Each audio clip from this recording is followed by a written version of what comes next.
Saturday, day 7, I guess that would be. Well, a difference in a day makes a big difference again. So it's supposed to be smoky again this morning. I was expecting to position myself for a smoky sunrise right across the lake here. Didn't work out though.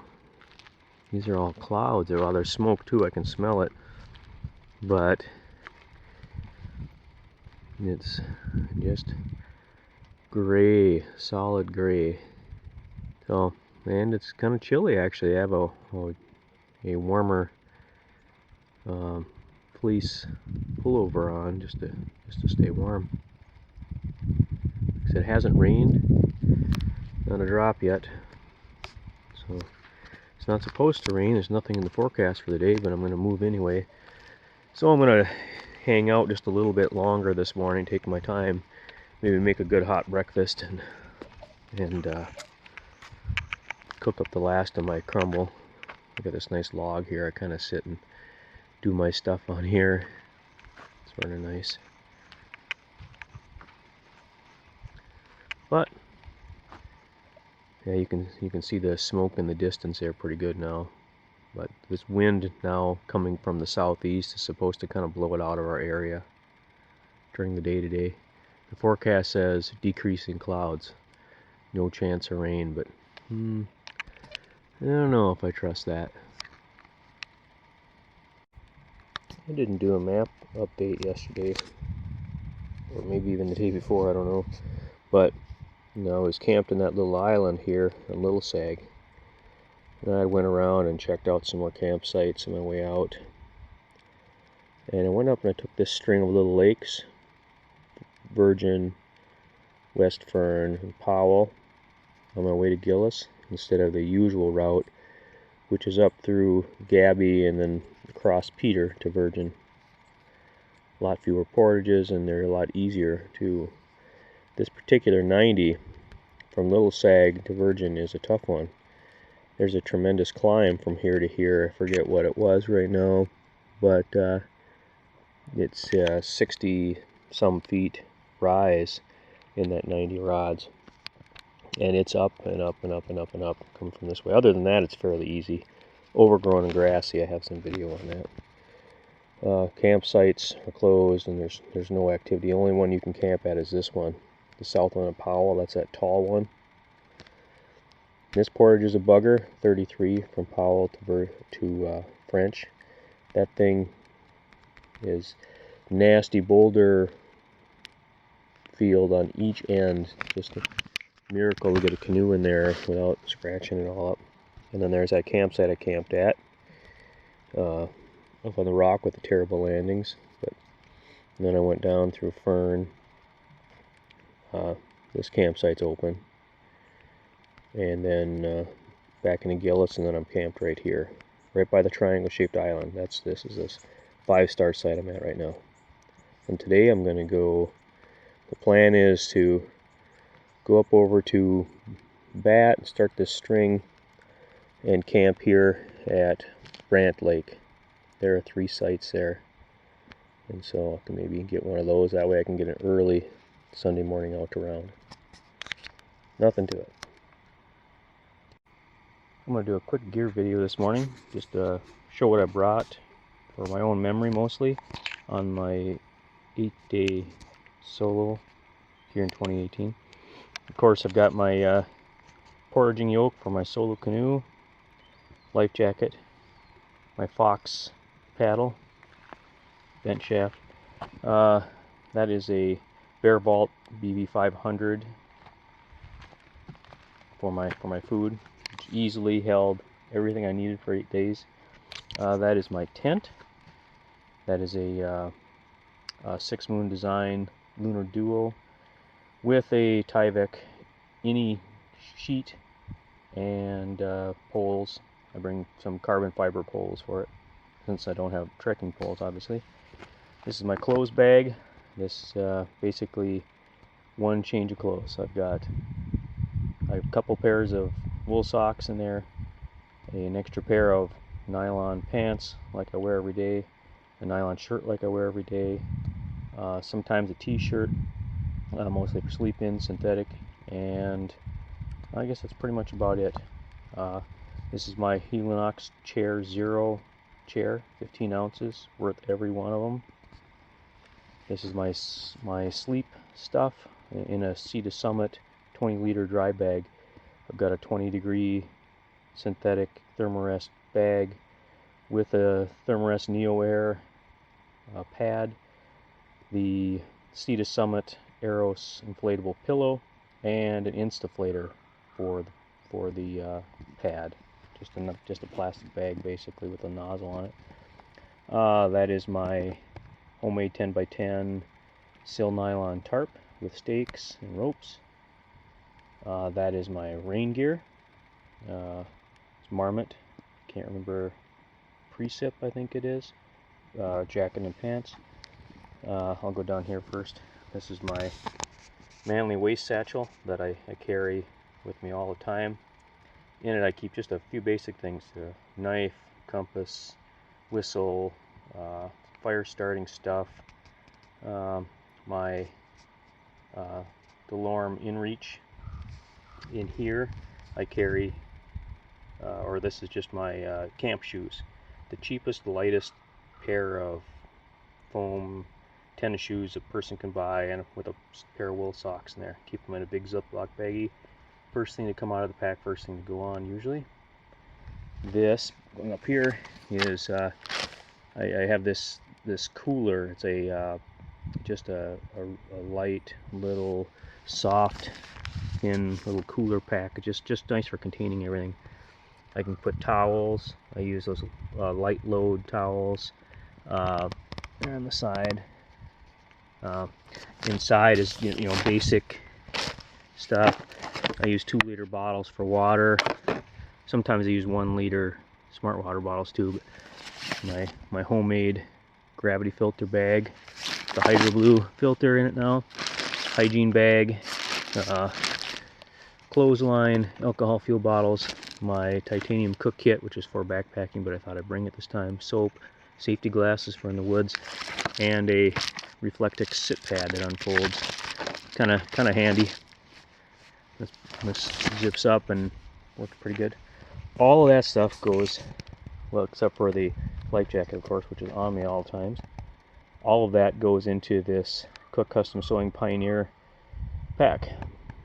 I use a compactor bag as a liner. And one more thing is my day bag, which is mostly sunscreen, bug spray, my map clips on there. It contains cameras. I got 2 cameras that I bring with me. Often I carry like a water bottle in there, like a 700 ml smart water bottle, and first aid kit, tripods, basically all that stuff I just kind of need for the day. And that all goes in there, and it's got a waterproof lower compartment for a larger camera. Oh, and this year, one more addition to it this year was a water bottle, a dirty water bottle. I picked a green one so it's easy to see. Just an empty bottle, and a 16-ouncer with a Sawyer Mini, which I used to use with my gravity filter. Well, now I just use that. I screw that on top of that bottle and can drink right out of the lake then. So on the fly. And that's all of my gear. Pack weight with food was about 30 pounds. Now this is Bat Lake. Got a late start. Sure looked like it was going to rain for a while there, but it didn't. It got a little brighter out. So, and the wind changed direction more from the south, I'd say. So that was kind of nice crossing Gillis actually. But just recording this for this hill was, remember, after the cavity fire. We were here just a couple years after, maybe 1 year, I don't know, but boy, it was sure burned. It's actually all green now, kind of nice to compare to the images from before.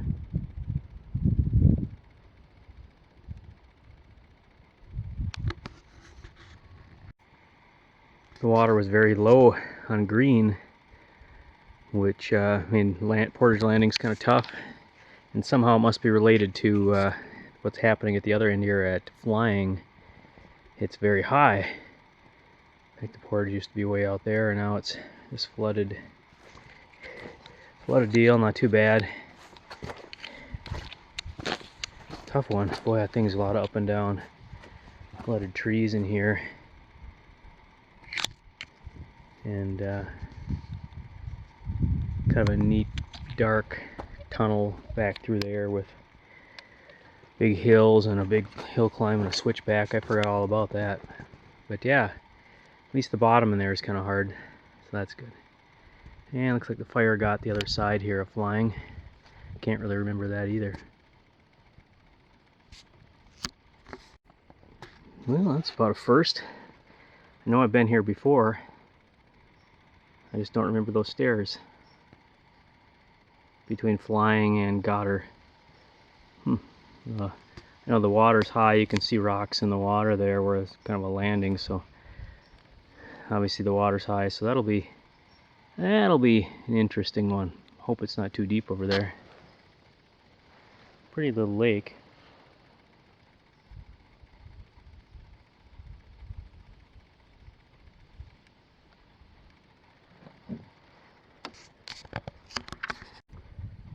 Goddard Lake.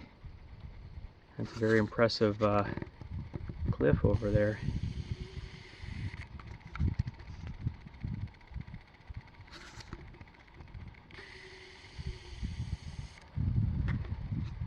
Whole cliff wall.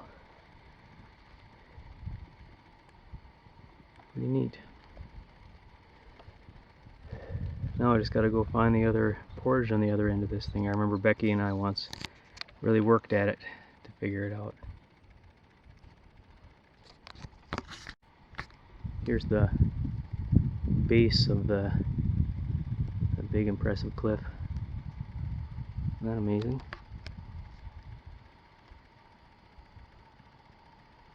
With the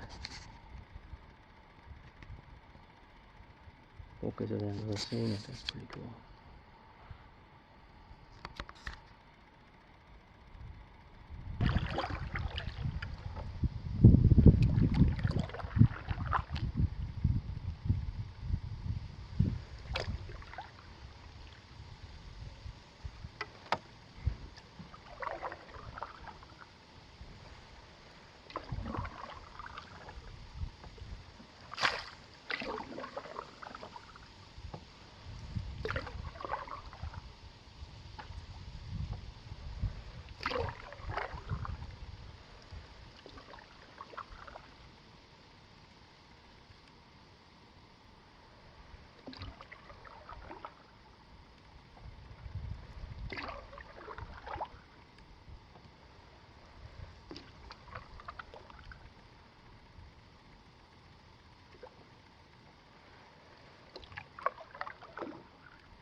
Well, a little change of plans. I'm back here at the Round Lake entry point. It must be about 4 o'clock. I got all the way to Brant Lake, and sure enough, all 3 campsites were full, including the one that's I think it's no longer maintained by the Forest Service. I don't think it's a valid campsite, but there were some kids there hacking trees and stuff, cleaning it up. But all looked like a bunch of young people in all 3 sites, all kinds of people. And so that's just the way it goes sometimes, I guess. So rather than go all the way back to Bat, which would be a lot of work, and decided I may as well just go forward. I'm going to come out in the morning anyway. So there we have it. Time to go get a bull moose burger, I think.